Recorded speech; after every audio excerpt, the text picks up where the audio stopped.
Minu nimi on Kristi Vuht-Alpere. Ma olen sündinud Saksa okupatsiooni ajal Pärnus märtsis 1943. Aleksander Viik, kes oli ka pärnakas, ma ei tea, mis ta elukutse oli, aga ta oli lasknud ehitada seal Tõstamas metsas laeva või paadi ja see oli, ma sain selle Rootsi organisatsiooni kaudu tead, see oli 9 meeter pikk, 2,5 lai ja meeter sügav. Ja ta oli hankinud kusagilt mootori. Ma ei tea, millal ta tuli siis minu vanaisa ja vanaema juurde, et küsida, et kas te saate panna kõrvale bensiini, et me saaksime selle reisu ette võtta, kui vaja on. Mingisugune plaanimine seal oli. Ja ma tean, juttu oli ikka seda, et kellele mööbel jäi korterisse, kaevati asjad maa alla, kristallid ja kõik, mis on kingitud, nad olid värskelt abielus, kõik niisugused asjad kaevati sinna aeda maa alla ja siis öeldi teise vanemale, et mine ja võta nad sealt ära ja müü maha või mis iganes. Ma ei tea, millal nad otsustasid, et no kui see rinne tuli lähemale. Sellepärast, et üks meie veoautodest kasutati, et need 24 inimest pärnakast, kes olid kokku leppinud kindlasti läbi härra Viigi, et kui lähme, siis lähme koos ja lähme Tõstamale.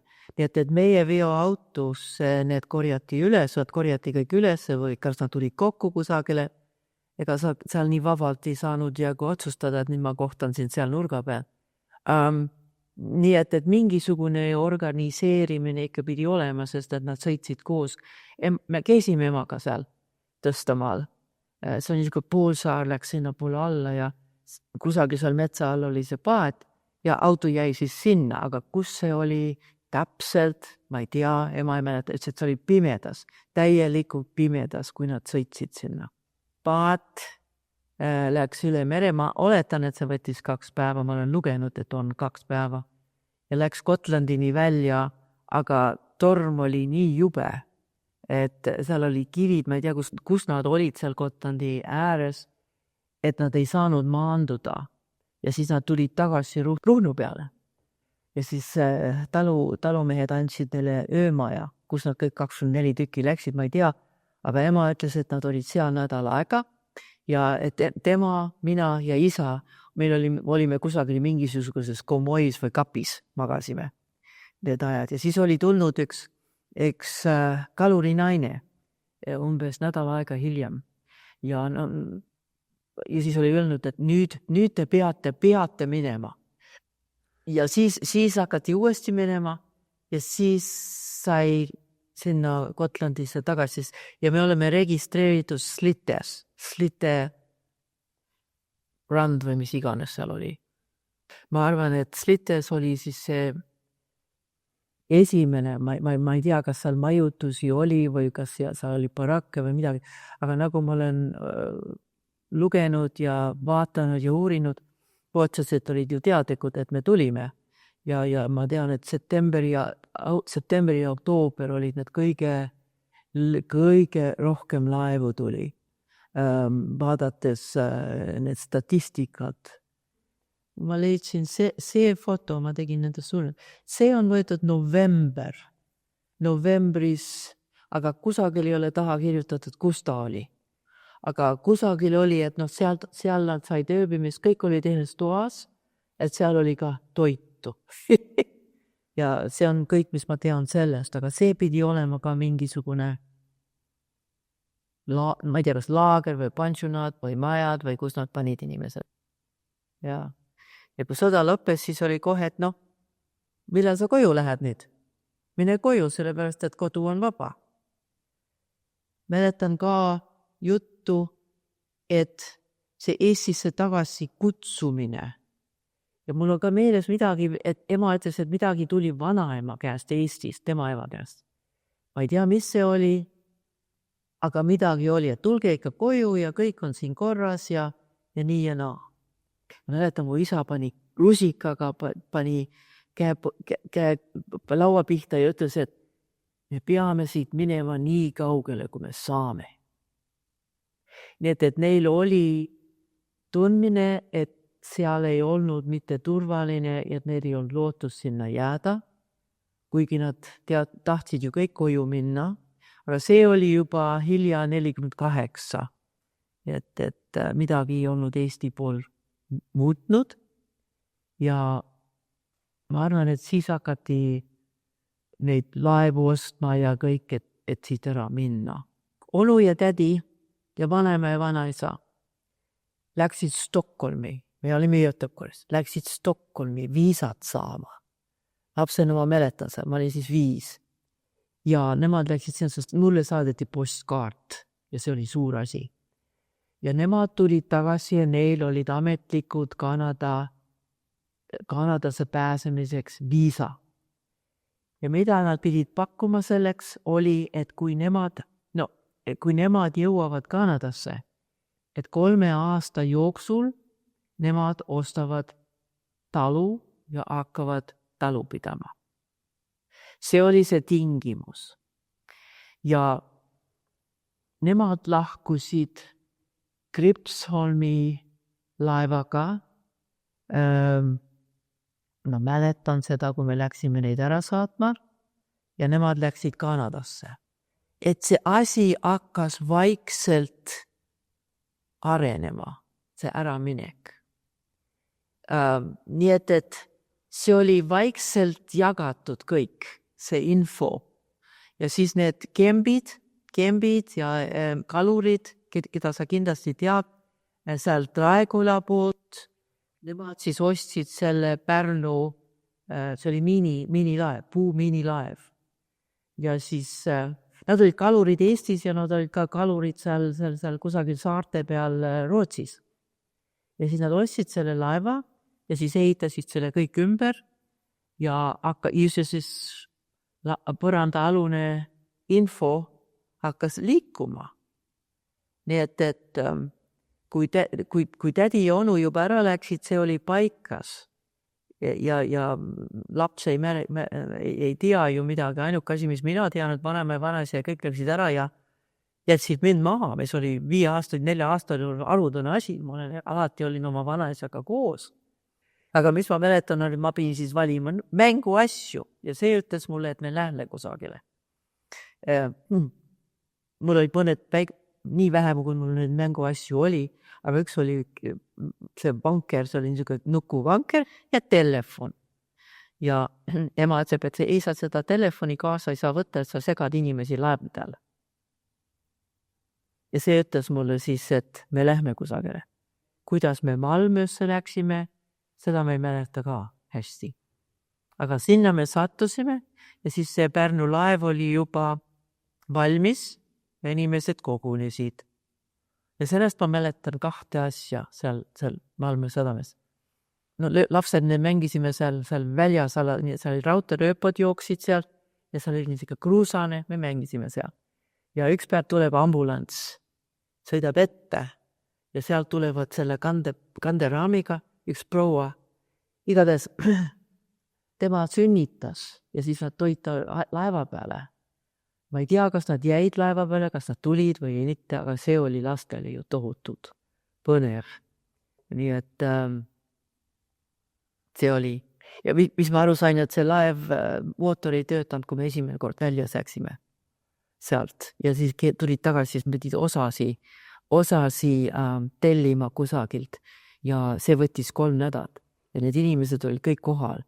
Nii et see varustust ja kõiki tuli uuesti varustada vaikselt. Sest et meil ei olnud mingit luba ju sealt sadanast välja sõita.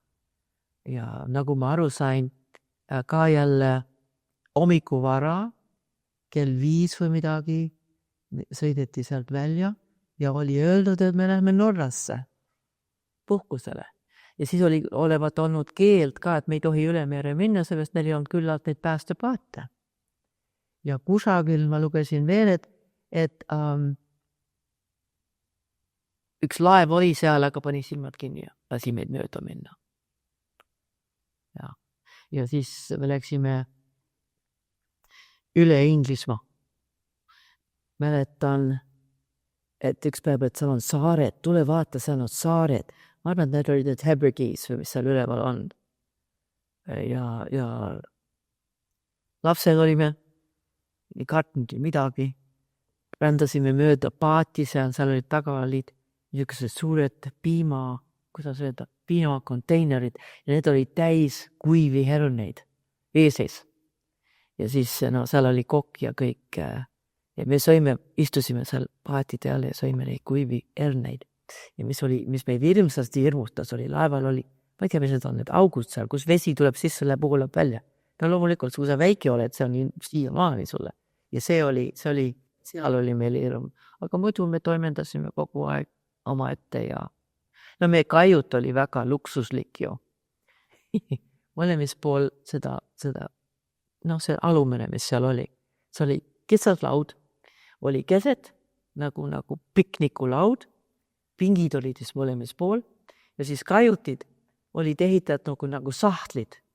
Igal perekonnal oli oma sahte, ma õigan neid sahtliteks. Ja siis meie oma oli 3 ja me olime teise korrusel. Ja nii, et see oli su luksus sõit. Midagi 250, midagi on mul meeles. Kas oli 250 või 350 oli see hind, et minna. Väliskloo oli ehitatud üle ääre ja siis seal käidud. Ja ükskord ma olin seal sees ja siis üks laine tuleb sellest torust üles. Otse mulle näkku. Suda kisa. 154 või 125 või selle kandis oli inimesi. Seal olid eestlased, seal oli poolakas üks ja seal oli lätlasi, ma arvan leedulasi ja ma tean, üks härra tegi palju pilte. Ja tema oli see fotograaf, seepärast, et kõik said tellida ta käest pärast Rootsis pildid. Ja selle reisu pildid on võetud selle härra poolt. Ma mäletan, meie toimetasime, ema ütles, et see oli väga iseseisev. Nii et me toimetasime seal, käisime seal, need omanikud, nendel oli laeva tagaotsas, oli oma kabiinid. Ja kindlasti samad kui meil, aga olid oma ette seal. Neid oli, ma ei tea, kas 4 või 5 perekonda, ma ei mäleta täpselt. Ja meie olime siin eespool, ma tõesti ei mäleta. Ma mäletan, et oli tormi. Ma mäletan, et paljud inimesed olid merehaiged. Mina ei olnud merehaige. Ema vist oli. Ja ma mäletan, kui tormid olid, siis meie luksuskabiini laest tilkus vett. Ja ema võttis siis oma selle dušimütsi ja pani selle sinna alla, kus see oli. Ma mäletan, üks perekond oli kaasa toonud kannutäied ananassi. Ja nad võtsid siis selle kaasa. Ja mina mäletan seda ananassi lõhna. Ja vabandust, ma ütlen nii, aga kaua aega ma ei osanud vahet teha, kas oli okse või seda ananass. No meil oli kaunis rough ride, nii-öelda.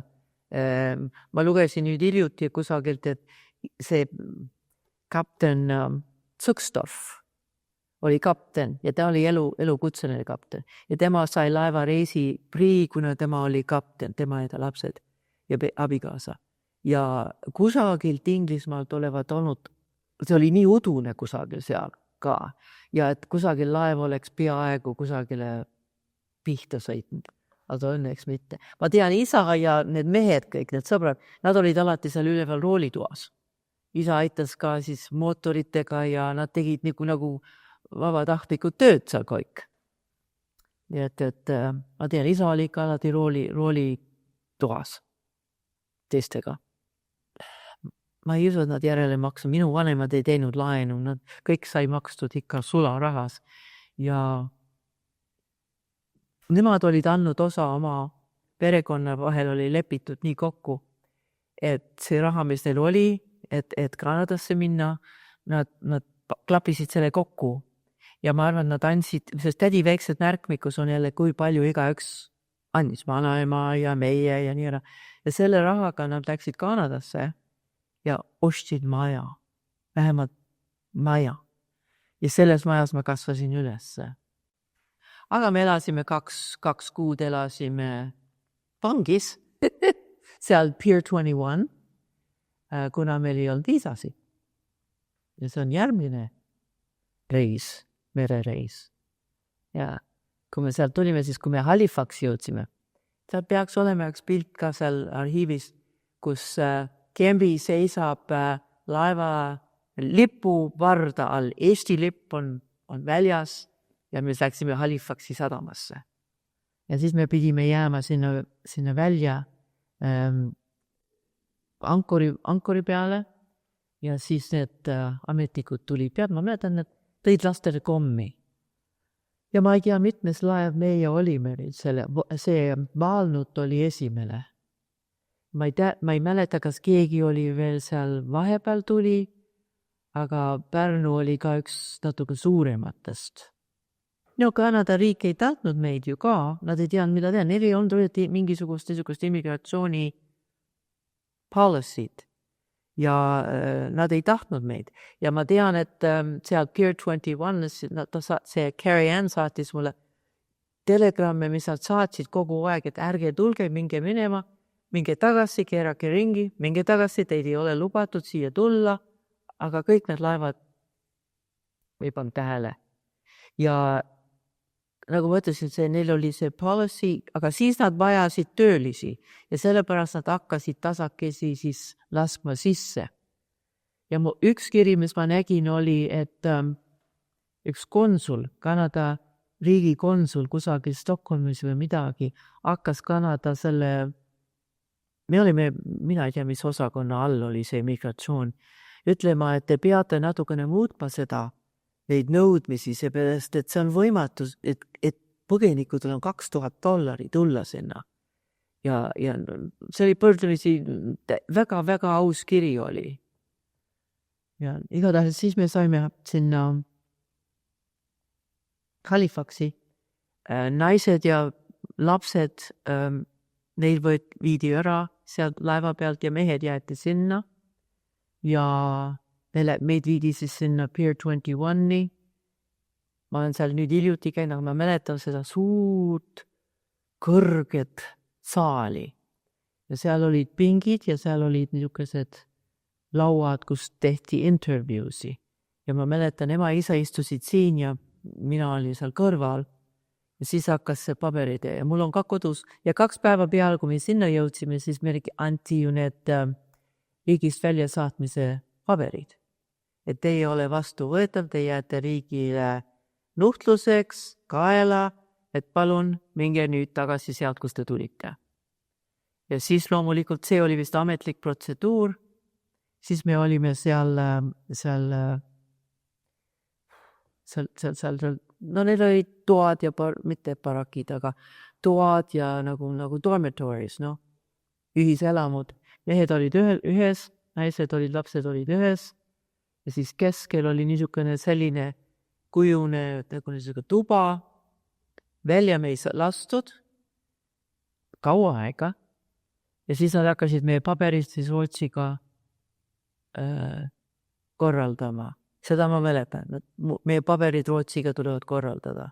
Nii et meie olime seal, ma tean, augusti algusest, 2. augustil või millal me jõudsime ja septembri lõpus me tulime Torontosse sealt, siis meie paberid olid kõik korras ja olime siis ametlikult vastu võetud.